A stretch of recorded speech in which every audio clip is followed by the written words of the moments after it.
আজ তোমাদের জন্য নিয়ে আসলাম একটা ওয়াটার কালার সিনারি, একটা পাহাড়ের সিনারি। পাহাড়টা কেমন করে রং করবে, কেমন করে করবে, ভিডিওটা প্রথম থেকে শেষ পর্যন্ত দেখার জন্য অনুরোধ রইল। দেখো, পাহাড়গুলোকে ঠিক এইভাবে পার্ট পার্ট করে এঁকে দিলাম। এখানে সামনে একটু জঙ্গল করে দিলাম, একটু গাছগাছলা করে দিলাম, গাছের ডাল করে ওখানে একটা গাছ করে দিলাম। এখানে কয়েকটা পাথর পড়ে রয়েছে, খুব সিম্পল সিনারি। এখানে সামনে একটা জলাশয় রয়েছে।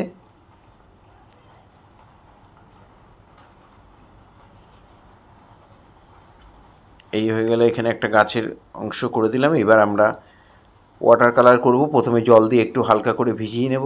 এই জায়গায় পাহাড়টা একটু ডাউন করে দিলাম, জল দিয়ে ভিজিয়ে নিয়ে এবার আমরা নীল রং ওপর থেকে দেব। ছবিটাকে একটু কাত করে রাখবো, তাহলে ছবির রংটা অটোমেটিক নিচের দিকে চলে আসবে। দেখো, একটা মেঘের মতো তৈরি হয়ে গেছে। এইভাবে আকাশটাকে করে নেবে। করে নিয়ে এবার জলের মধ্যে নিচে যে জলাশয়টা রয়েছে ওটাও চারদিকে ভালো করে একটু ভিজিয়ে নিয়ে, অল্প জল দিয়ে ভিজিয়ে নিয়ে তারপরে কোবাল্ট ব্লু নীলটা দিয়ে দিলাম। এখানে ওর সাথে একটু ব্রাউন মিশিয়ে আমি এখানে পাহাড়ের ছায়াটা এর মধ্যে পড়েছে, তাই একটু ডার্ক হবে, তাই ডার্ক কালারটা ফার্স্ট টোনেই আমি চাপিয়ে দিলাম। এবার আমি পাহাড়ের কালার করব। নীলের সাথে একটু লাল মিশিয়ে একটু পার্পেল কালার বানিয়ে নিয়ে এখানে আমি শেডটা দিয়ে দিলাম।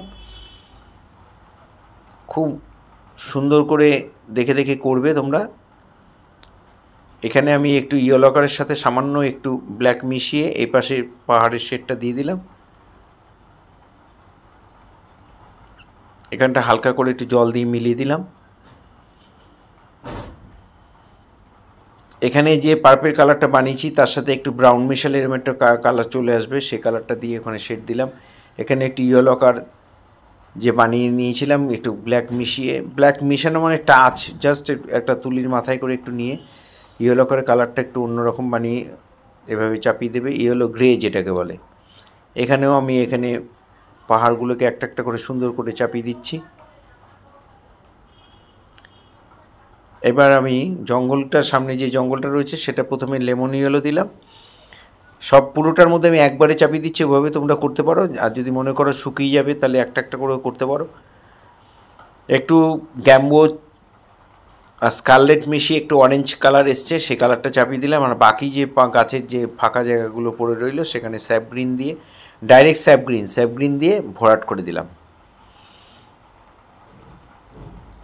এবার এই সামনে যে ল্যান্ডটা রয়েছে সেখানেও আমি একটু পার্পেল কালার দিয়ে হালকা হালকা করে একটু শেড দিয়ে দিলাম। পাথরগুলোর ওপর দিয়েই করে দিচ্ছি, পাথরগুলোকে আলাদাভাবে বাঁচিয়ে করার দরকার নেই।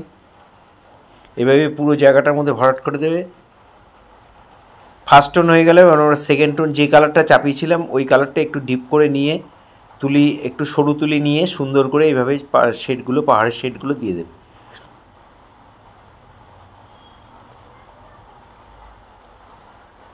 প্রত্যেকটা পাহাড়ের মধ্যে শেড দেবো। এখানে আমি একটু পুশিয়ান ব্লু, একটু ব্ল্যাক মিশিয়ে নিয়েছি, ওর পার্পেলের সাথে ব্রাউন মিশিয়ে নিয়েছি।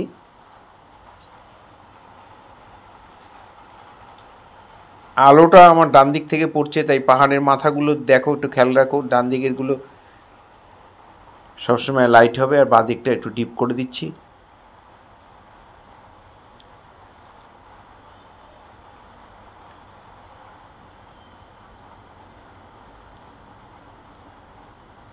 এই পাহাড়টার মধ্যেও একই কালার, একটু ব্ল্যাক টাচ করে নিয়েছি, একটু একটু ডার্ক করে নিয়ে শেডটা দিয়ে দিচ্ছি।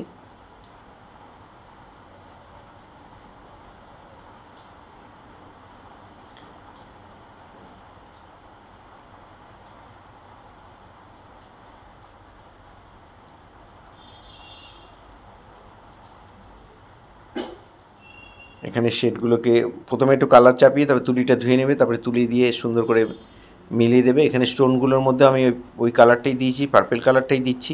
এক পাশে দিয়ে আরেক পাশে জল দিয়ে মিলিয়ে দেবো।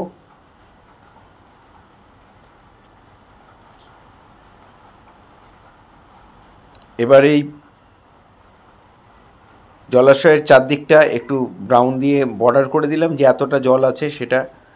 আর ওই কালারটা দিয়ে, কালচে ব্রাউনটা দিয়ে আমি একটু পাথরের নিচে ছায়াগুলো পড়েছে বা নিচের অংশটা একটু ডিপ দেখিয়ে দিচ্ছি।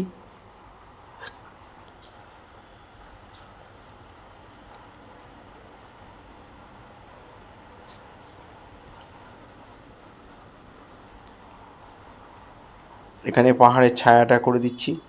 পার্পেলটাই দিয়ে একটু ব্রাউন মিশিয়ে নিলে এই কালারটা পেয়ে যাবে।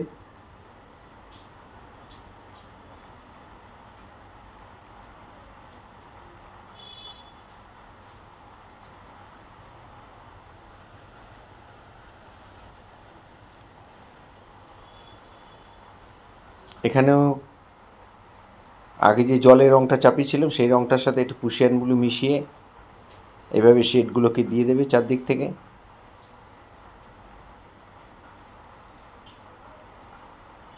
তুলি ভর্তি করে রং নেবে আর তুলির মাথা দিয়ে ডট ডট ডট ডট করে এই শেডগুলোকে দেবে। এগুলো একটু কঠিন মনে হলেও কিন্তু একটু করতে হবে।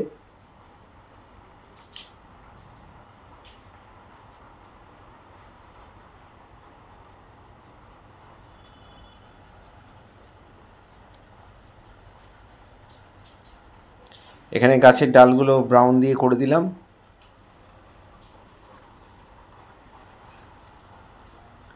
আর স্যাপ গ্রিন দিয়েই আমি এখানে পাতা পাতা করে দিচ্ছি।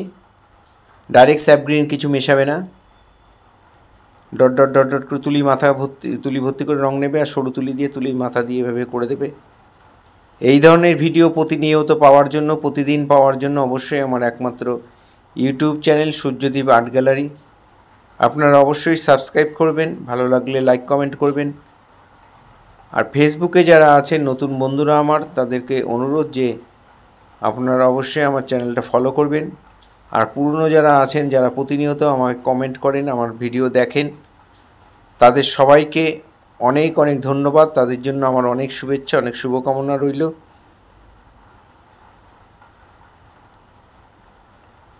এইভাবেই সবাই আমার সাথে থাকবেন, পাশে থাকবেন, ভালো থাকবেন সবাই। সবার জন্য অনেক শুভেচ্ছা, অনেক শুভকামনা রইল।